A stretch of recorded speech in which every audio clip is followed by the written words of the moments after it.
సావిత్రమ్మ గారు, పూజారి గారు మీకేమన్నారు? సాంబాయి నీకే తెలుసా, మా అక్కయ్య పెళ్ళైపోయింది. ఏమిటమ్మా, పెద్దమ్మ గారు మళ్ళీ ఏమని తిట్టారా? కాదు, నిజం పెళ్ళే.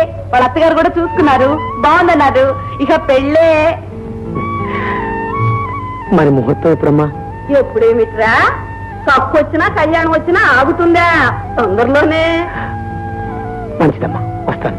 అదేమిట్రా, వచ్చిన వాడు ఎలాగూ వచ్చావు, కాస్త పలహారం చేసిపో. ఇవాళ నాకు వారం కాదు కదమ్మా. ఓడిపిచ్చి సన్నాసి, హైమకి పెళ్ళంటే ఈ ఇంట్లో వాళ్ళందరికీ పండగలా ఉందిరా. నువ్వు కూడా కాస్త పలహారం చేసిపో. ఇదిగో హైమా, సాంబయ్య వచ్చాడు, 4 లడ్లు పట్టరామ్మా.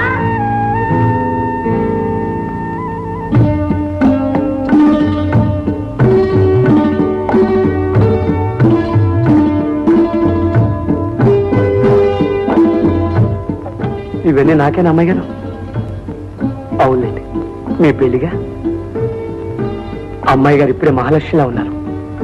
రేపు ఆ పసుపట్టలతో పారాణి కాళ్లతో కళ్యాణం బొట్టు పెట్టుకుని మంగళవాద్యాల మధ్య నడుస్తూ ఉంటే నా దృష్టి తగులుతుందేమో అమ్మాయి గారు.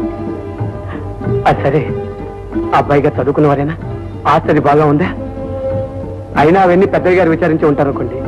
కానీ అమ్మాయి గారు, మీరు మాత్రం ఏమైనా అడిగి తెలుసుకోవాలనుకుంటే నాతో చెప్పేయండి, నిర్మోహమాటంగా అడిగేస్తాను.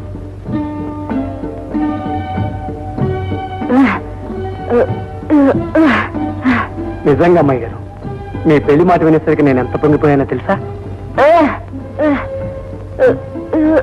కాదమ్మాయి గారు, మళ్ళీ మీ చేతి వంట తినే అదృష్టం నాకు ఎలాంటి కలుగుతుందో, అందుకని దాచుకుని ప్రసాదంలా దారి పొడుగున తింటూ వెళ్ళిపోతాను. అవునమ్మాయి గారు, నేను ఇవాళ పట్టం పెడుతున్నాను. 6 నెలలుగా మీ ఇంట్లో పడి తిన్నవాడిని మీ పెళ్లికో చిన్న బొమ్మ తెచ్చుకోవద్దు. మీరు అడగాల అమ్మాయి గారు, దేవుడు అడిగాడనే కొబ్బరికాయ కొడతావా?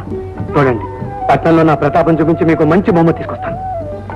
కానీ మీరు మాత్రం నేను ఆ డబ్బు సంపాదించేంత వరకు ముహూర్తం పెట్టించకండి. ఏ అమ్మాయి గారు? వెండి మూలు కొనుక్కోవడానికి నువ్వే వెంకటాచలపతి పట్రా? ఉండి నిండా డబ్బు మురుగుతోంది, కొనడమే ఆలస్యం అనుకోవడానికి. నా డబ్బు నా డబ్బే అయ్యేవారు. గొంతెత్తి ఆత్మనాదం చేశారంటే లక్ష్మీదేవి గల్లు గల్లు అంటూ నడిచొచ్చేదు. సరే, పెళ్లిలో బహుమతిగా ఏ వెండి గ్లాసో ఏ వెండి పళ్ళెమో ఇవ్వాలనుకుంటారు గాని ఈ వెండి మొగలు కొని ఇవ్వాలని కోరిక ఏమిట్రా? మీకు తెలియని దేవుంది అయ్యవారు. హైమమ్మ గారికి గజ్జలంటే ఆరో ప్రాణం. పుట్టింట్లో ఆ గజ్జలు ముట్టుకోవటానికైనా నోచుకోలేదు. కనీసం అత్తవారింట్లోనైనా ఆవిడ కోరిక తీరుతుందేమోనని. సరే, పట్నం ఎప్పుడు వెళ్తున్నావుట? ఇవాళ వెళ్తున్నా అయ్యవారు. ఎందుకైనా మంచిది, నువ్వు నా దగ్గర దాచుకున్న డబ్బు ఇస్తాను, పట్టుకెళ్ళి.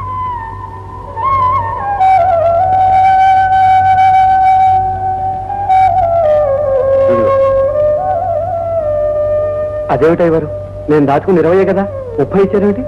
ఒరే సాంబా, నా దేవుడు మూగవాడే, నీ దేవత మూగదే.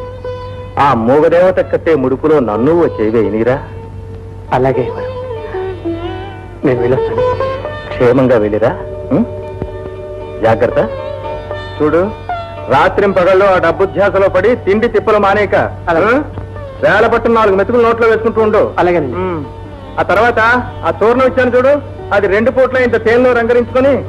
ఏమిటి, వింటున్నావా? వింటున్నానండి. చెప్పింది వింటావు, చేసి ఆడవు. లేదయ్యవారు, తప్పకుండా చేస్తాను. ఆ దగ్గు నాకు అశ్రద్ధ చేయకూడదురా. అలాగే, మీరున్నాను అయ్యవారు, మీరున్నాను. తర్వాత 2 రోజులకు ఒకసారి ఎలా ఉన్నావో ఏమిటో. తప్పకుండా వేస్తానండి. రే జాగ్రత్త. అలాగే.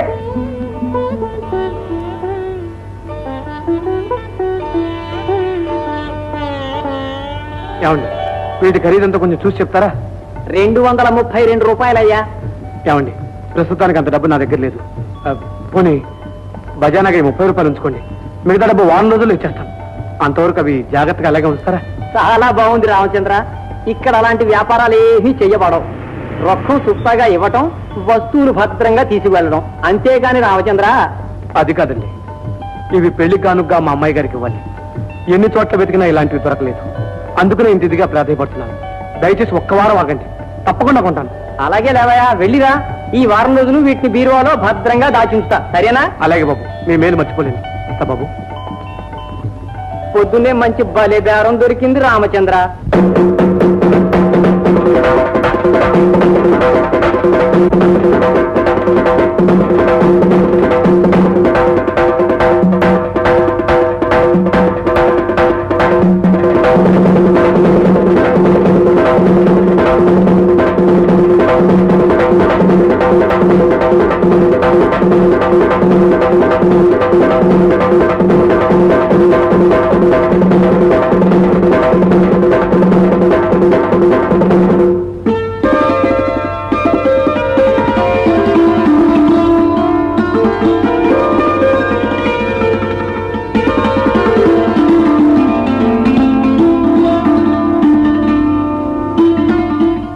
రెండు పెద్ద చెరువులు పశ్చిమ ఆసియాలో ఉన్నాయి.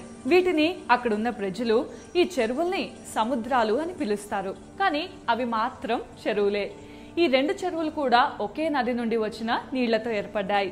గోలాన్ హైట్స్ నుండి పుట్టిన జోర్దాన్ నది లెబనాన్లోని చెట్ల మొదళ్ల నుండి రకరకాల ఔషధాల తత్వాలను తీసుకొని స్వచ్ఛంగా ప్రవహిస్తూ ఉత్తర దిక్కున వెళ్లి ఒక సముద్రంగా ఏర్పడుతుంది. అలాగే దక్షిణం వైపుగా వెళ్లి